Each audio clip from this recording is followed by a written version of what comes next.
All right, ladies and gentlemen, last class we looked at the volume of prisms and pyramids, which was how many cubic units fit inside of a shape.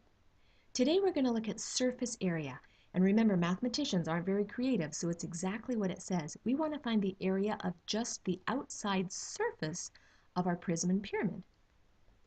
Now recall that pyramids and prisms are just made up of polygons. So all we're really doing is finding the area of all of the polygons that make it up. Or in another way, think of this. If I took my polyhedron and I wrapped it up in paper, and I wanted to know how much paper to use, this is how I would figure it out. Area of each one of those and add them up. If I ask you for the lateral surface area, then I am only looking for the sides. And recall that with a prism, that means it's only the rectangles. And for a pyramid, that's only the triangles. Okay, we omit the base if we're talking about lateral surface area. Now, a way that we represent surface area often, since it's 2D but our polyhedra is 3D, is we flatten it out into 2D. So if I took, say, a cardboard cereal box and I slit the sides and flattened it all out, that would be the net. That would be the 2D representation of 3D. So now over on the side board there, we have the shapes and we have the little sleeves that you can pull out and open it out to see what it looks like.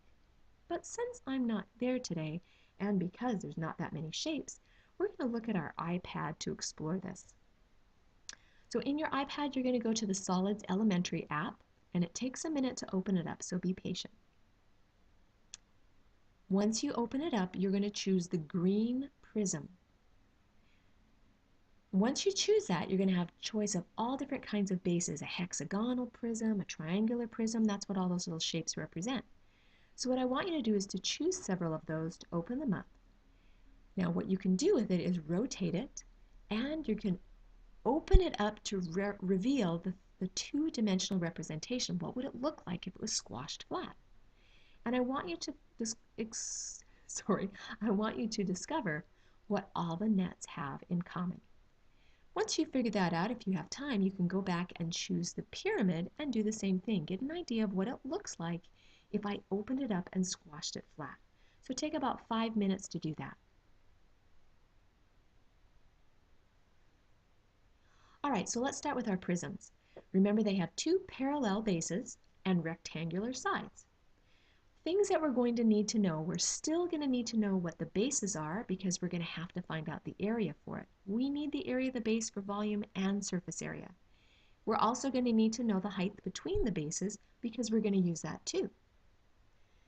Now you can use the fancy formulas on the sheet, but I will tell you that it just confuses most students, and you don't need a fancy formula.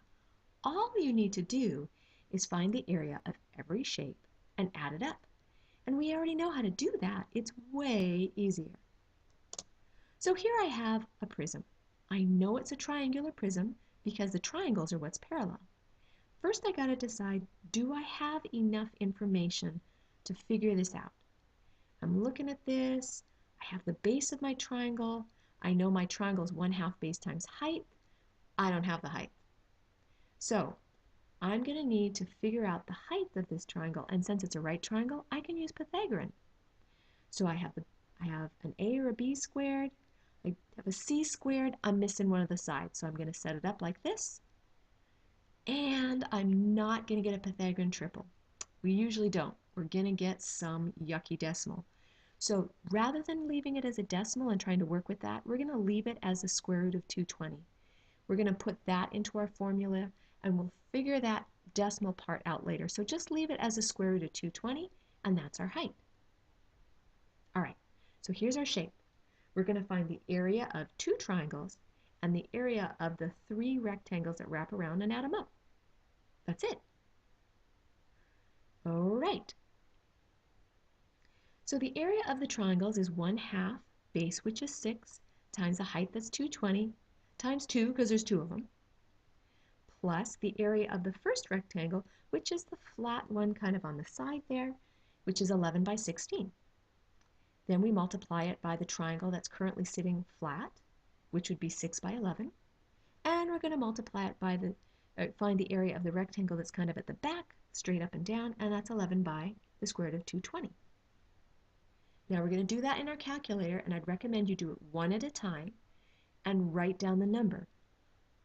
Now, if you're going to write down the number, you want to write it down to at least 4 decimal places so that we don't get messed up with intermediate rounding. Okay, so we're going to have, I want you to try that first, write it down, and then we're going to double check that we know how to use our calculators. And this is what we should have had. If you didn't get that, raise your hand. Let's figure out what we're doing wrong.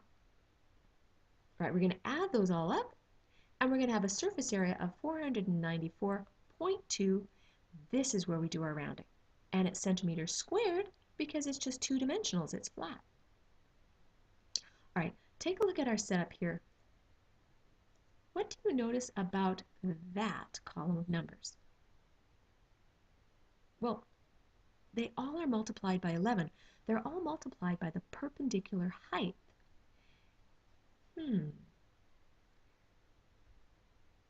So the way that this could work is we could say the surface area was 2 bases times the perimeter of that base times the perpendicular height in between. Okay, that's just confusing. Let's explain this. All right, here is that same shape flattened out. There's my 2 triangle bases. The square root of 220 was the height. My hypotenuse there was 16, and my base was 6. And then there are my 3 rectangles all flattened out. So this is my net. And I noticed when I was doing this on the app that we always had one big giant rectangle if we flattened it out because they all lined up. They all had the perpendicular height in between the bases of 11. So it makes one big giant rectangle. So if we're looking at the formula, what it's saying is 2b, which is the base area of our, which in this case was the triangle, plus the perimeter of the triangle, which was 6 plus 16 plus the square root of 220, times the perpendicular height. That is the area of that giant rectangle. And you'll find that you get the same thing. You will also find that this is not near as easy to understand as just adding up the sides. So I would shy away from this. Just use your common sense and add them up. All right, so here's an example here. This is what kind of a prism? Looking for the parallel sides now. And remember, we know that the lateral surfaces are rectangles. So this is going to be a trapezoid prism. And so what I want you to do is to find the surface area, either using the formula if you're comfortable with that, or finding the area of every shape. I'm going to give you a couple minutes to do that. You're going to check with your neighbors, come to a consensus, make sure you're not intermediate rounding, and then we're going to see if you got it right.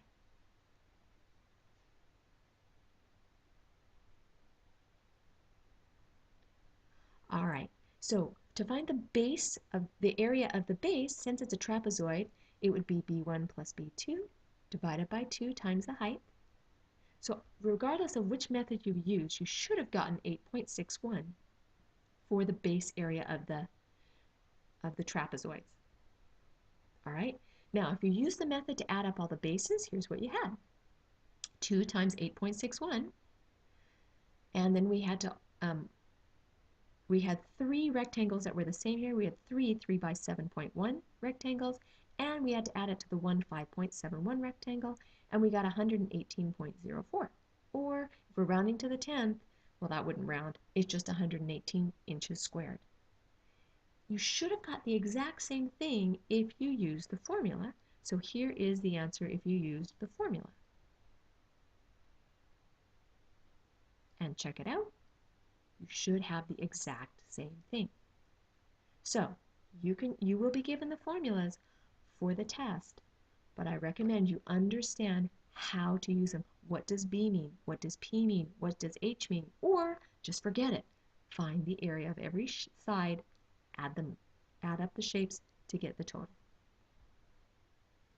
All right, now we're going to look at pyramids, which is exactly the same, except now we're going to have triangles for our faces. And that's going to be a little bit trickier. So this time we still need to know what the base is to find the area. And we're also going to find the area of every triangle. And so to do that, we're going to need a different height. We don't need the height of the pyramid. We need what's called the slant height. Okay? So if I'm looking this, I want to find the surface area of this pyramid. It's giving me the perpendicular height. And what I need is, because I only need the area of this triangles, and to do that, I need the height of the triangle, and you can see that's slightly slanted. Okay? So that's why it's called the slanted height. So here's that triangle right there. There's my perpendicular height, which is the red line. The gray line, oh wait, where'd they come up with 8.5? Oh, I see. The base is a square. So that means that distance for that gray line is halfway across, which would be half of 17. That's 18.5. But what I need is to find the height of that triangle, which is going to be that green line right there. So we're setting up Pythagorean. And again, we are going to get a not very pretty number. We're going to leave this slant height just like that. Okay, so there's our slant height. It's the height of the triangle, which is what we need because we need to find the area of all those triangles. So let's just add up all of the faces. So I'm going to give you a minute to mess with this, and then we'll walk through it. All right, if we're just adding up all the faces, we're going to find the area of the square on the bottom, and we can see since it's a square, all of my triangles are the same, so I find the area of one triangle and multiply it by 4. Here's what we'll plug in, 1/2 base times height, and we find the height of our triangle, which is our slant height. That's the square root of 193.25. Okay, the symbol we use for slant height is we use a slanted L, okay? An L for slant. And then we put this in our calculator. Make sure when you do this, you are doing 17 times the square root of 193.25 equals, then divide by 2. Otherwise, you're getting the square root of 193.25 divided by 2, which is not what you want. Force your calculator to do what you want. And you should have 761.6 millimeters squared. Now, if we look at the net, let's look at this net. This is why this makes sense, okay? So we want the height of the triangle, which was the slant height, and the sides of our squares there is our B, okay? The equation on the formula sheet says big B, which is the area of the base, and we can see that the area of the triangle is 1/2 base times height, and there means the number of sides on our base. In this case, it's 4 because it's a square. Now, if I rearrange that, the number of sides times the side length, well, that's the same as the perimeter. So if I take N and B and multiply that together, I get the perimeter. The height of my triangle is the slant height. So I can rewrite N 1/2 base times height to 1/2 perimeter of my base times the slant height. Now that was a mouthful just explaining this. So you may want to do the same thing as before, just find the area of each side and add them up. If you want to use this formula, make sure you understand what P and L and capital B mean. Capital B and lowercase b are different things. Lowercase b is the length of that base. Capital B is the area of the base of your shape.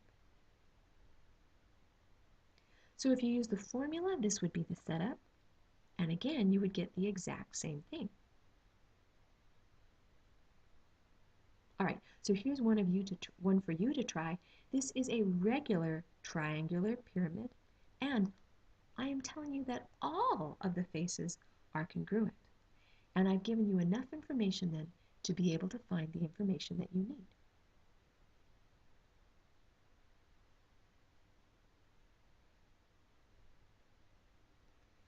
All right, using the formula or adding up all of the sides, this is what we should have had. So take a minute to take a look at that to make sure you understand the setup and that you got the same answer. Talk to your friends if you're not understanding this. And your goal tonight then is to find the surface area of prisms and pyramids. Make sure you're using the right information and finding the height of each triangle, which is the slant height. Good luck!